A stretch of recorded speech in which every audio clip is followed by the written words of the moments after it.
The problem why I didn't start with that Google Classroom wala link, because over there the recording option was not visible to me. I had started the class from there only, but recording option was disappeared. I don't know why. Anyway, sharing my screen with you, and here we are.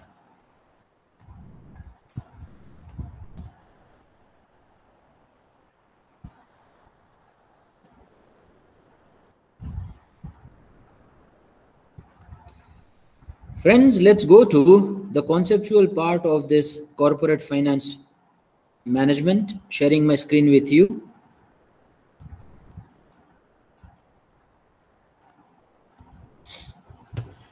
So let's go with the definition of this word financial management. As I've already stated, our focus will be from the business entity perspective.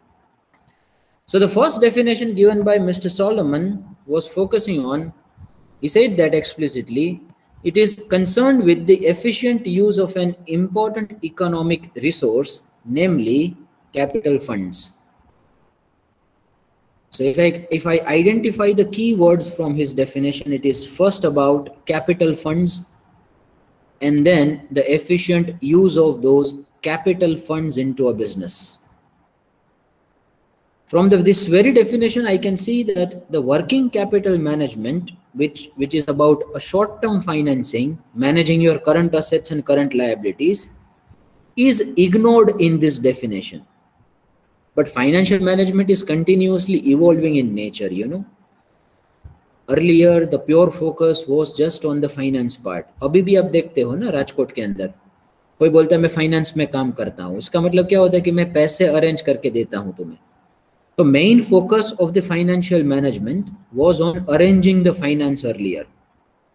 And then slowly and steadily it moved to utilization of the finance and taking the financial decisions, like whether to invest in this machinery or not, whether to invest in this particular plant or building or not. So evaluation of the investment decision was later on added in the financial management bucket. And lately, the businesses realized that it is very, very important to manage your working capital efficiently, because even if you have got a funds, even after that, you may do a very good decisions in your investment decision making. Even after that, my friends, you may struggle in your business if you will not be managing your current assets and liabilities properly. So working capital management was added later on. So first it was arranging the finance, then it was efficient use of it, and then slowly and steadily working capital also became the core area of financial management. My friends, after that, specifically if I talk about the 21st century, so many new modern roles are established for the financial management. It involves merger and amalgamations too now. One company is taking over another company. You know, one business is being sold to another business. So valuation aspect of it, then synergy aspect of it, accounting aspect of it is also been covered now in the financial management. Securities analysis, nowadays the securities which are being traded in terms of shares, debentures, various other securities, that system is becoming more and more complex due to the modern implementation of systems. That's why it has become very necessity to analyze the securities. So securities analysis also came back into financial management lately.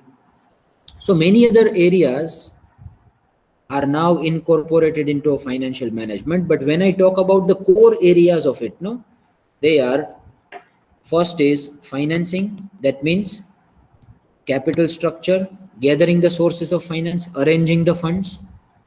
Then the second one is investment decisions, can also be called as the capital budgeting, whether to invest or not to invest.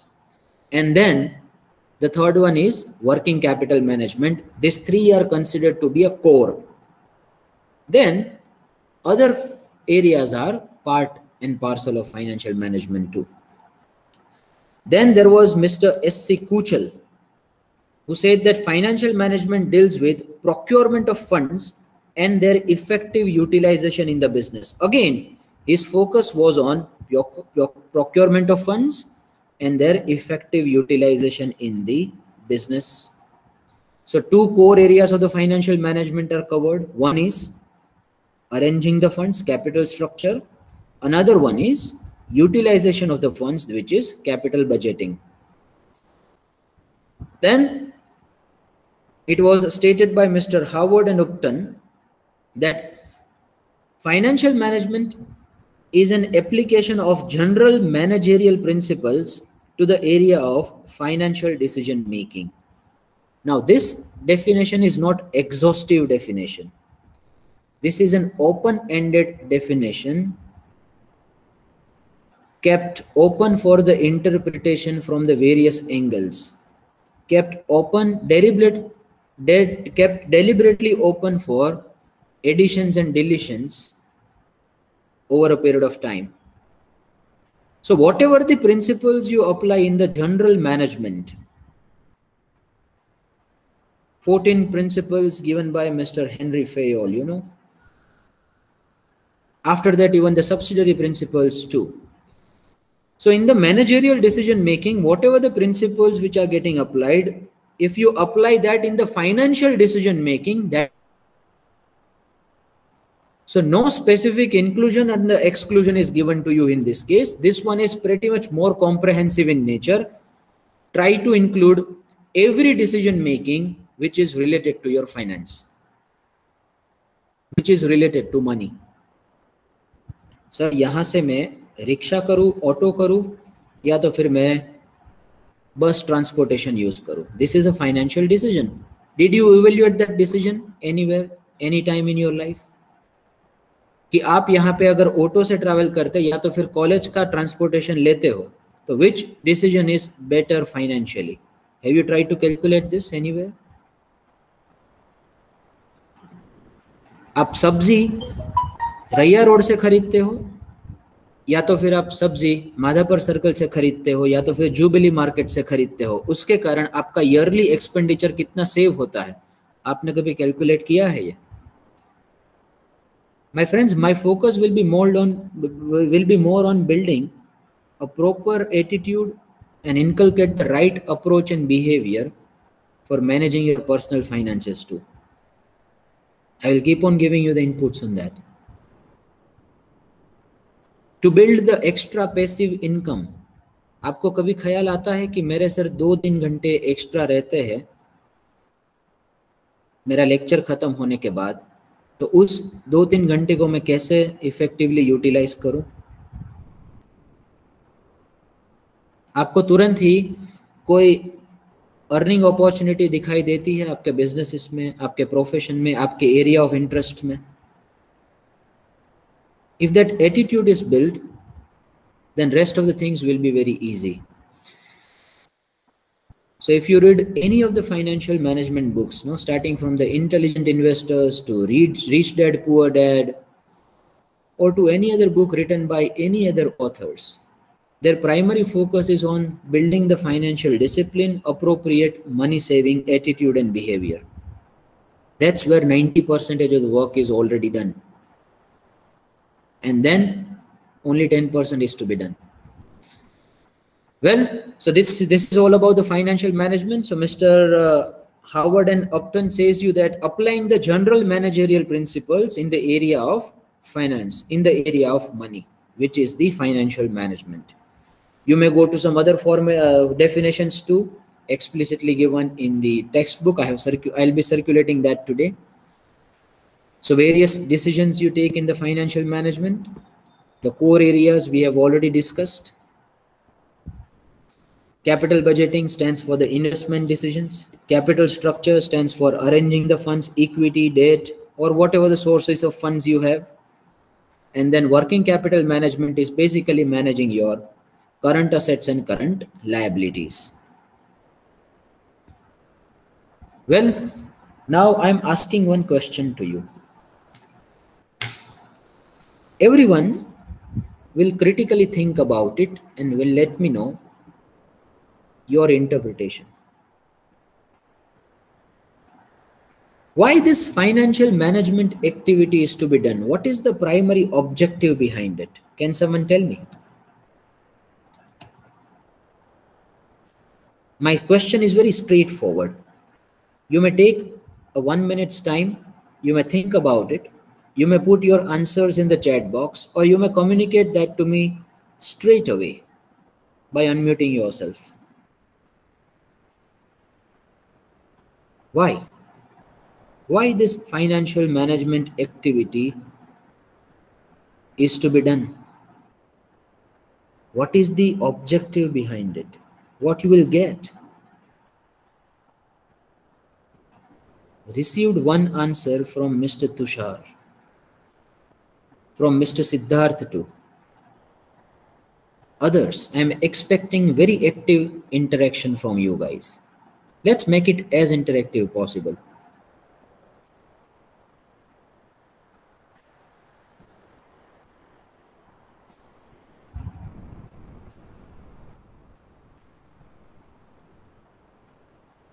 Believe me, I am going to derive the answers from your replies only. What is the ultimate objective of this? What do you feel that should be the ultimate objective of this entire financial management activity you do, you know?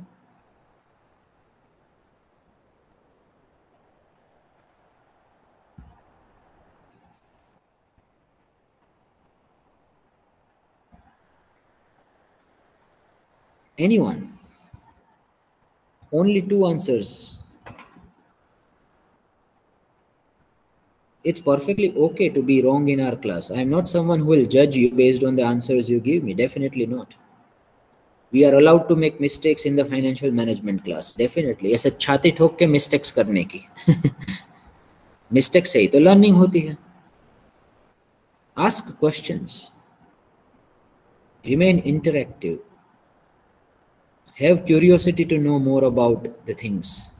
Miss Vidhi is saying me, helps to improve profitability of the firm as well as increase overall value by proper utilization of the allocated funds. Well, I will evaluate that statement. I'm expecting the interaction from other students too. What should be the ultimate objective of this financial management activity? Mr. Sujal is saying that managing the risk helps in decision making. Now, I am really sorry, I'm unable to address it properly. Mr. Sujal or Miss Sujal? Confirmation, please.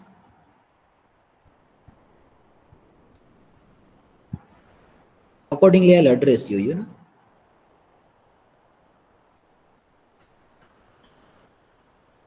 Okay, Mr. Sujal. Okay, fine. Thank you so much. So he's saying that helps in decision making, helps in research and development.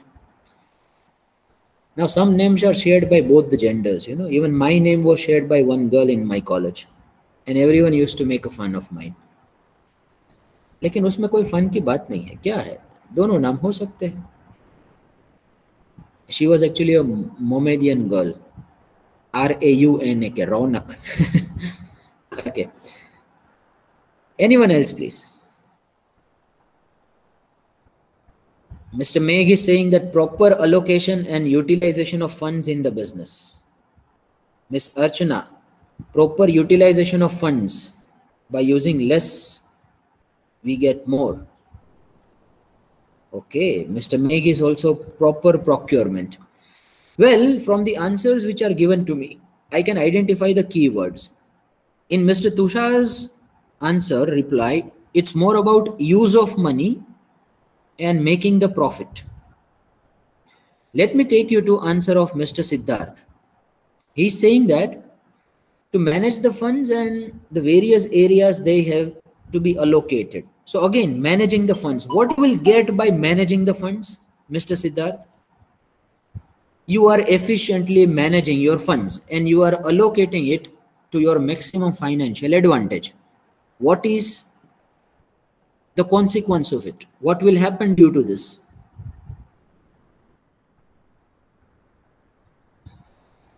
Many answers I have got, like smooth running of business, Mr. Sujal again. Mr. Meg, proper procurement. Miss Archana, utilization of funds. Okay, I am taking all the answers. Utilization of funds, arranging the funds, proper procurement, smooth running. What will happen if there will be a smooth running? Where will be ultimately the impact of smooth running, proper utilization and allocation of funds?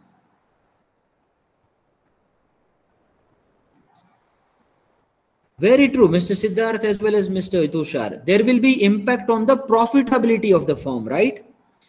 Now, profit and wealth are two different things. Let me first straight away explicitly make it clear that wealth is superior than the profit. How do you differentiate between wealth and profit? Can someone tell me? Again, I am just coining another differentiation. What is the difference between profit and wealth and how they are different?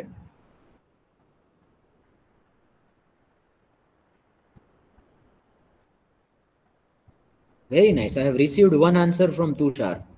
Others should also contribute in his answer. He is right on the track. But still, some additions can be made on his answers.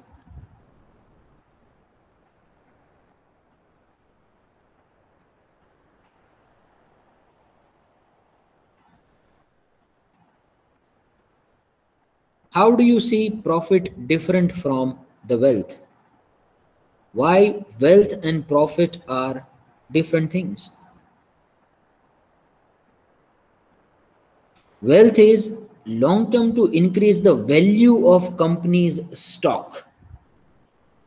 Now, if the value of company's stock will be increased, Miss Vidhi,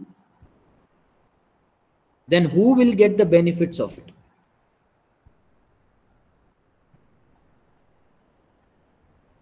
Investors. In specific, I can say shareholders, right?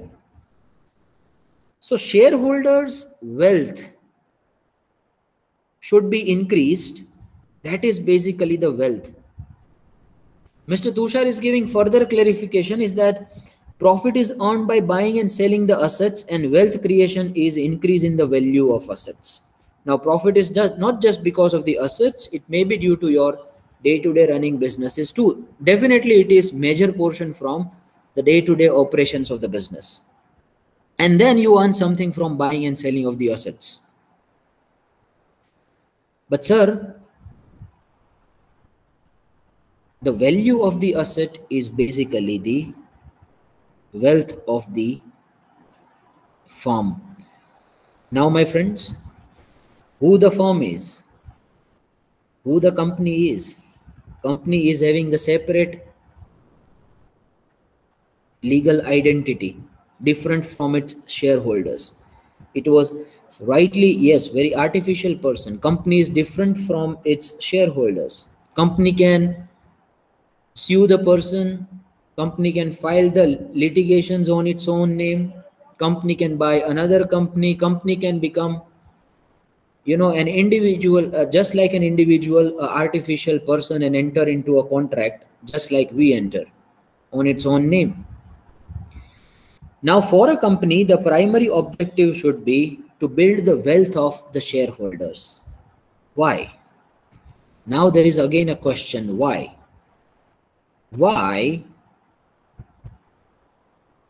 the wealth of shareholders should be the primary objective of the company? I'm telling you this is.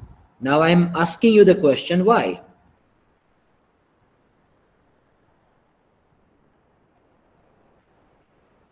And why not profit?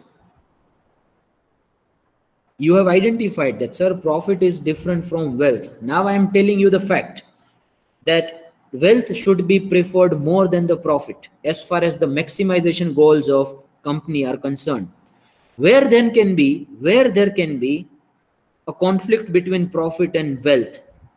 Tell me.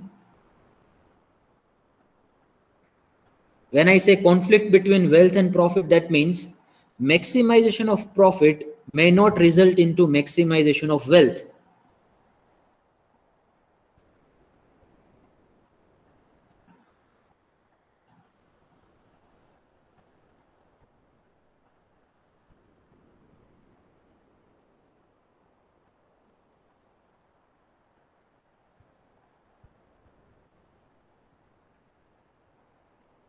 Well, I have again received an answer from Mr. Tushar. Very interactive. I must appreciate him. His knowledge towards this current affairs, specifically the finance world, is appreciable. Profit is like company gives dividend, but wealth creation is like increase the share price of the company. So how can we assume that by not making the payment of dividend we will increase the wealth? Or how can we say that by giving the dividends we will not be able to increase the wealth?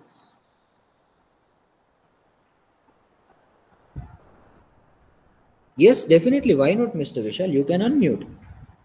And whatever the language of communication you have, all are allowed. Sir, as we know that dividend is a kind of corporate action by the Mhm. company. So when there is ex-dividend date of the what we say that company, the share price get discounted. Like if a share price is assuming 100 rupees and company has announced 2 rupees dividend. So on the I am not sure on X record date or on record date, it get discounted of 2 rupees as 2 rupees on each share goes to the shareholder. So sir, each company में से हर एक share के ऊपर 2 रुपए है वो company से निकल रहे, तो उसमें डिस्काउंट हो जाएंगे। तो सर ऐसे करते करते वेल्थ क्रिएशन है सर वो कम रहेगा और डिस्ट्रीब्यूशन ऑफ प्रॉफिट ज्यादा हो जाएगा।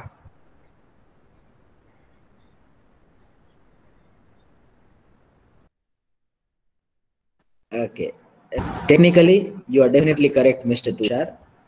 But let me tell you, I'm using the words very carefully. I said that wealth of shareholders.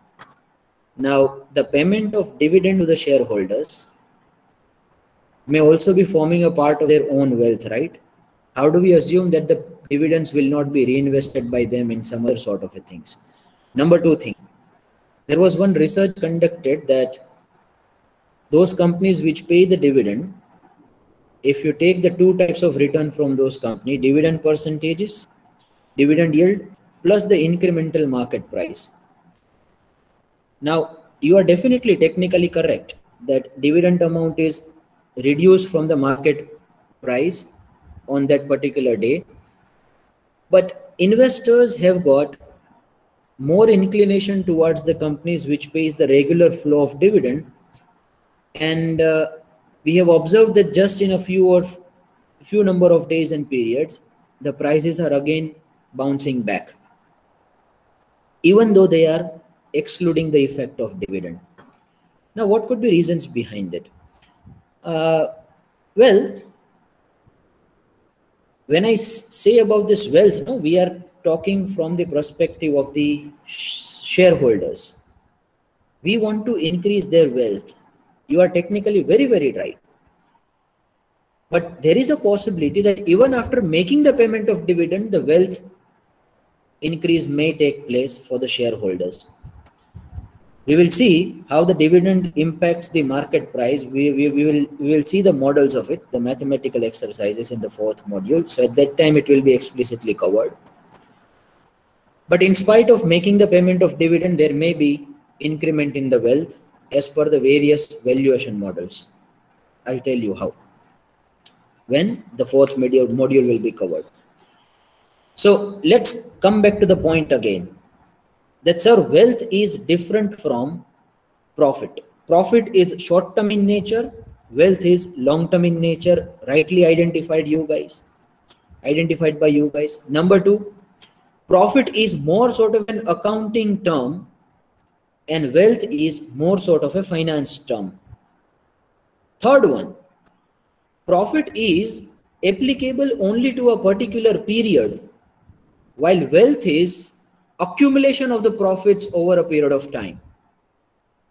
So incremental market price, or I may say the incremental wealth of the shareholder, including the dividend, should be the primary objective of the company, because all other objectives given by you know that sir, ultimate objective should be to increase the sales. Then what will happen? Then the profits will get increased. If profits will get increased, then what will happen? The EPS will get boost. If the EPS will get the boost, then what will happen? Company will become fundamentally strong. And if company will become fundamentally strong, then what will happen? The prices will get the upward side movement, because we assume that investors are rational enough to identify good fundamental stocks. Now, every other sort of a objectives you have identified, some will say that, sir, to increase the market share of their product. What will happen by increasing the market share of the product? Ultimately, there will be impact on profits, and ultimately fundamentals becomes good, and ultimately the end result is the market price are getting the boost, or you will be able to pay more amount of dividend, right? So ultimately, every objectives you have stated, no, increasing the market share of the product or increasing the sales amount, all such sort of things are impacting your fundamentals only. So wealth is a very, very, very comprehensive that includes rest every sort of objectives of a company. Now, why wealth and not the profit? The reason being, see, profit is a short term in nature. That's why if you will try to boost your profit at the cost of long term betterment of the company, then at that time the long term wealth may get affected. Some of the activities do not have direct connection with the short term profits, like incremental spending in research and developmental activity. Now, when you will be realizing the benefits of research and development activity after so many number of years? Why Apple, one of the biggest giant corporation of this world, is ruling at that stage? The primary reason is the research and development, innovation of that company. Highest spending in the research and development, biggest spending in the innovation. So ultimate long-term creation of the wealth happens with some of the activities which will not be contributing much in your short-term profits. Research and developmental activity में spend करने से profits बढ़ेंगे नहीं.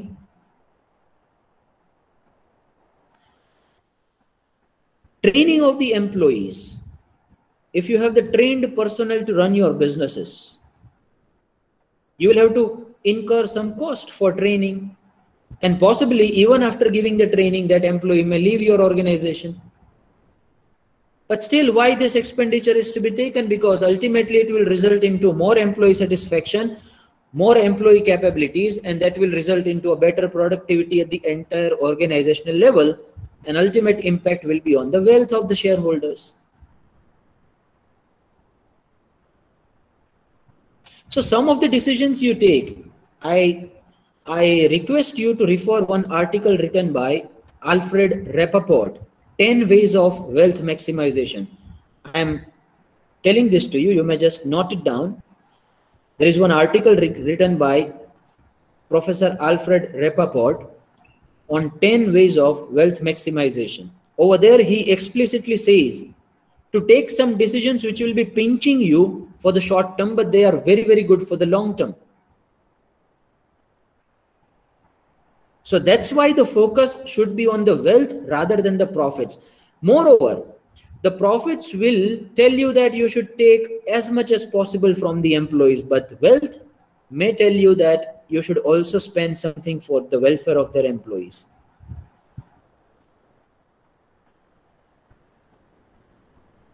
Profit will tell you to be very vigilant in the negotiations you do. You want to increase the profits, you will try to get maximum benefits from all the negotiations, from the contractors, from the suppliers, from the customers, everyone. But by giving something to someone, sometime, even at the cost of your own short-term profits, you may build some really good networks, you may build some really good connections and the relationships with the shareholders, stakeholders, and that will ultimately impact your long-term overall wealth. So wealth is different from the profits. You may initiate the practice which may be detrimental to your suppliers, to your customers, to your employees, to increase your profits. But to build the wealth for a long period of time, you'll have to take all of them together. One intelligent person may be doing good temporarily, but it's always the teamwork and the networking and the great work put together by the various stakeholders that will take the organization at the next level. All the companies which were single person dominated companies got vanished over a period of time, even though after reaching to the heights. If you look at the shareholding pattern of Apple Limited, no one controls Apple significantly. Everyone's shareholding percentage is so much under the control of the company, but still under the common objective, the company is flourishing. Well, I'm not going into that, but what I'm trying to say is that the wealth is different from the profit. I'm giving you the enough number of reasons for that. So the ultimate objective of the company should be the wealth creation. Some people would be like, sir, then how do it include some social causes and benefits? Like some people would be like, sir, ultimate objective of the organization should be the value addition in the society. So society mein value addition kaise hoga? Welfare spending for the people, contributing to the economy, contributing to the government. Well, my friends, if you increase the wealth, then there will be impact on economy too. CSR, corporate social responsibility, very true, Mr. Meghani. But there is another perspective as well to look at it. See, my friends, GDP is the combination of these four factors. Let me take you somewhere so that I'll be able to explain better.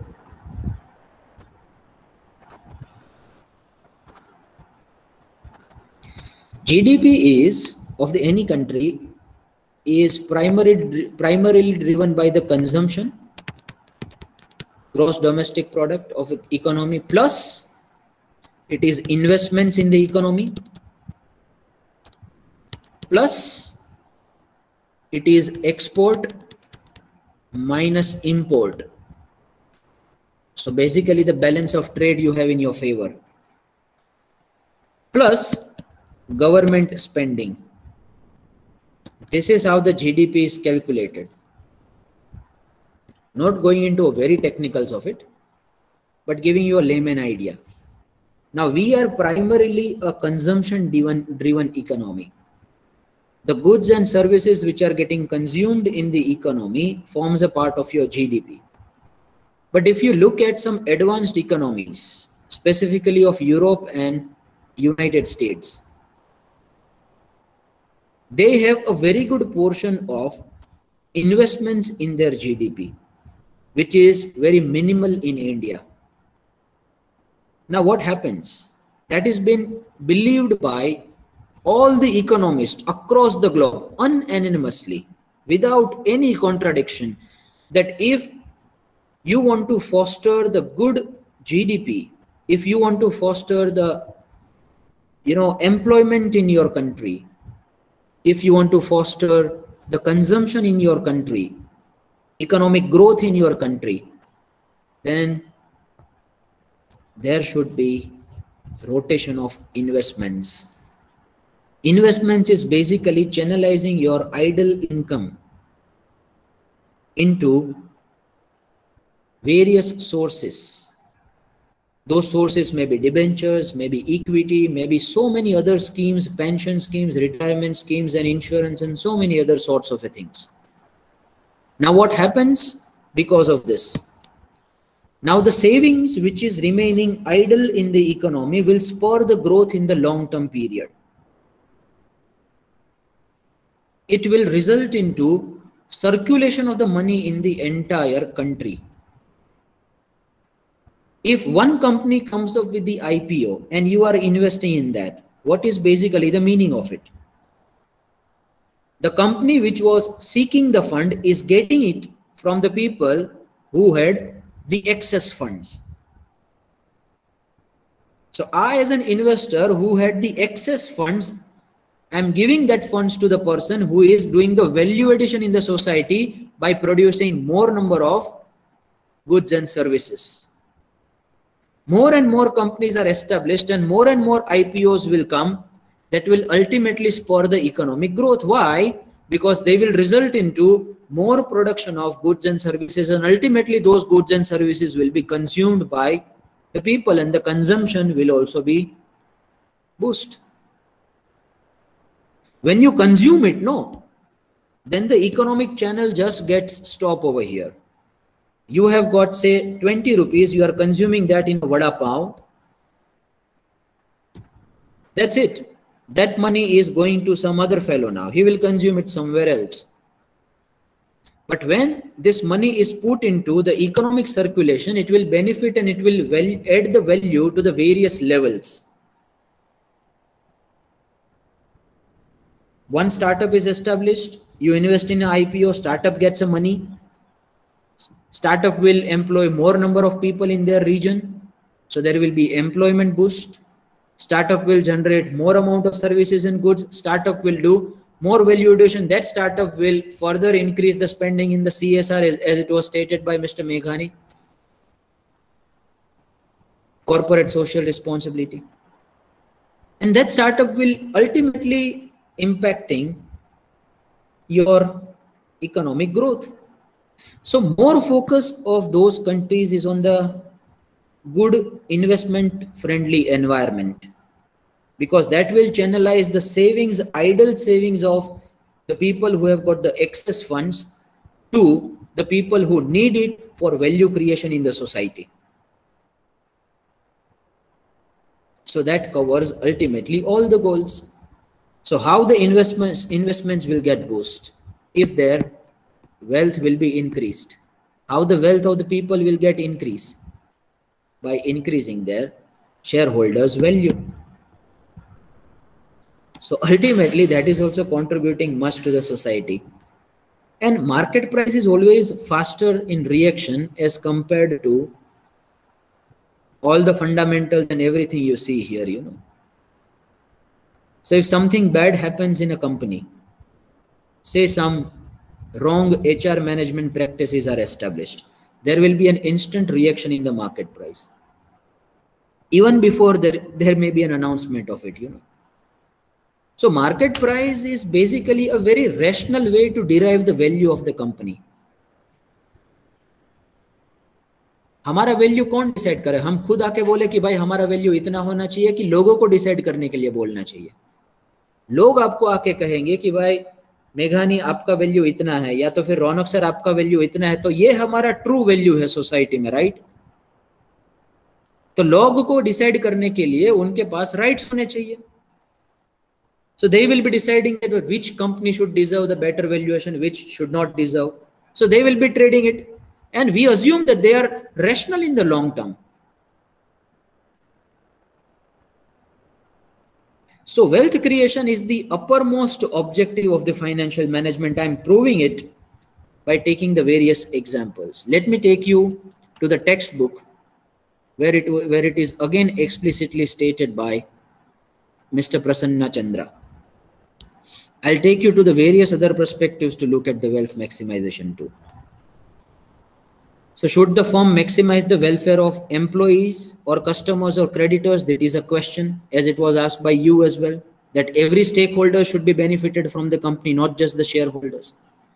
But my friends, if you will build a good network with employees, if you have good relationships with your other stakeholders like customers and creditors, ultimately you will be able to procure good amount of materials and resources at the cheaper rates in the upcoming period. I mean, you will get some economic benefit out of your network, right? So ultimate increase will be in the shareholders' wealth.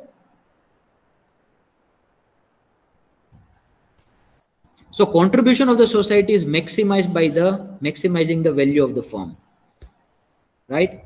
There are some critic who says that, you know, it sometimes displays the myopic tendencies, oftenly wrongly priced securities. Sometimes the speculation may take place. Investors are irrational sometimes. They don't know how the company should be valued. They don't know the real worth of the companies. हमें तो यहाँ पंडित जी ने बोला था कि आपके धन राशि में धन प्राप्ति होने की संभावना है, तो हमने इन्वेस्ट कर लिए पैसे उस स्टॉक में. तो यहाँ पे तो कोई भी कैसे इन्वेस्ट करता है बेटा. तो फिर market prices, how they will be reflecting the real worth. But it is always believed, and that is always historically justified, that in the long term period, my friends, only those will survive which have got fundamentals strong.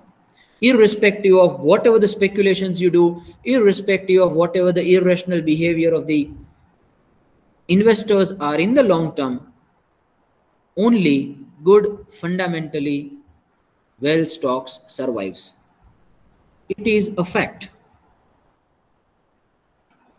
For short term you may have here and there, understood, लेकिन हर एक के आने ही वाले हैं नीचे.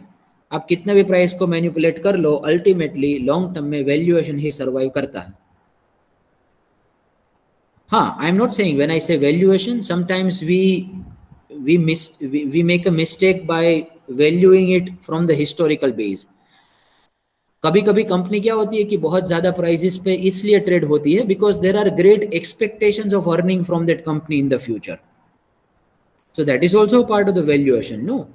So it must be clearly visible to you that this company is will be growing exponentially in the future. So that's why you should invest it right now, even at the higher prices. Well, I'll come to that. And value do not have any relationship with the denomination, or I say the affordability. At least by being a finance student, you should be aware about it. Even a 1,000 rupee stock may be undervalued. And 10 rupee stock may be overvalued. So you may not invest in a 10 rupee stock, but you will invest in a 1,000 rupee stock. So value do not have any relationship with the denomination and the affordability. 1 lakh rupee of car is cheap car, but 5,000 rupees of watch is an expensive watch. Possibly 1 lakh rupee you cannot afford, but 5,000 rupees of watch you may afford. So affordability is different from the value and the denomination, please. Another critique is that, see, we should have, goals like incremental market price and maximizing market share of the company. Ultimately, there is an impact on the shareholders' wealth. वो तो हमने discuss ही किया है. Then one person was like, sir, you should try to balance between the stakeholders' expectations, like creditors, suppliers. उसका भी ultimate impact कहाँ पे आता है? Wealth of the shareholders में. और तुम इन लोगों को अच्छी तरीके से ट्रीट नहीं करोगे, तो भी impact कहाँ पे आएगा? Wealth of the shareholders में. If you don't have the good relationship and networking with your creditors and suppliers, what will happen ultimately? There will be impact on profitability and the wealth only. Well, so profit ignores the time value of money, first of all. Profit is more sort of an accounting term. Profit is very vague. Some people, uses the different parameters to evaluate the profitability. So whether to consider the absolute amount of profit or the percentage of profit as compared to a sales. So many other problem happens with that profit mentality, so always better goal is the wealth maximization. So some people were arguing that, sir, wealth cannot be measured just by the market value. So there was a bit of a modification in the formula that, see, you may have your own intrinsic value of a share and you may take the market value too. And then by the combination of this, you may find the value of your share. But I am seriously not of that opinion. It should be entirely the market value. So if you want to find the value of a share, then you may put a little bit of the weightage on your own valuation and little bit of weightage on the actual market price. So say actual market price is 100 and your valuation is say 80. You give 50% of weight to market price, 50% of weight to your own valuation. So what will be your new price? 0.5 multiplied by 100 plus 0.5 multiplied by 80. So 50 plus 80 का 0.5 आता है 40. So that will be 90. So 90 rupees should be your valuation, which is basically the combination of your own valuation and the actual market price. But that should be followed only if you have got the strong justifications and reasons that why market price is not the real value. And the same opinion is being echoed by various other people, you know, throughout the history.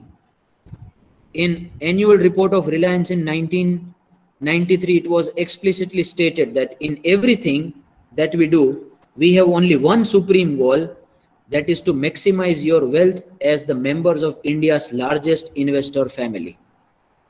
The historic speech, you know, of 1993 of Reliance annual general meeting, right after the new industrial policy in 1991.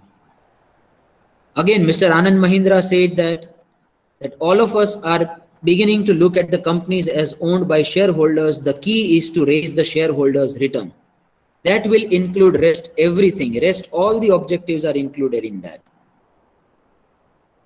One of the largest plastic manufacturers in India, Hindalco Limited, in their annual report too in 2008, it was stated that, you know, our goal is to relentlessly pursue the creation of superior shareholder value by exceeding the customer expectations profitably, unleashing the employee potential, and by being responsible corporate citizen. Kumar Mangalam Birla, who was heading one committee of corporate governance that was specifically established in order to, you know, establish the corporate governance framework so that there will be a minimum frauds and mischievous things happening in our countries, in the companies. So earlier, basically in the 2000, so many frauds took place in the accounting, in manipulating the financial statements, in manipulating, you know, the numbers to increase the profitability and to show the good amount of market price. The managers started some manipulative practices. So one committee was established by the Securities and Exchange Board of India Corporate Governance Committee, who was headed by Kumar Mangalam Birla, a very normal business tycoon. He also stated that the fundamental objective of corporate governance is the enhancement of long-term shareholder value, while at the same time protecting the interests of other stakeholders. So I have given you enough reasons to believe now that the ultimate goal of the financial management should be the maximization of the wealth of shareholders. May I have the consensus from the students on this, please? Please put your confirmation through the chat box. यहाँ तक सब कुछ clear है भैया?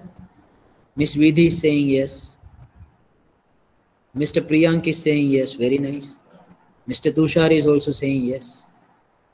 Others, if you couldn't understand anything we have discussed, please let me know. Very nice. Received confirmation from almost everyone. Very nice to see that. Well, be as interactive you are for rest all the sessions. Thank you so much, Mr. Tushar. Your praise is basically my value. Thank you. So that's it from my side for the day. Wealth maximization versus profit maximization. We'll see you all again in the next session with utmost of energy and enthusiasm. That's it from my side. Please put your enrollment number as a mark of your attendance. Bye-bye. Take care. Sayonara. Enjoy your rest of the sessions.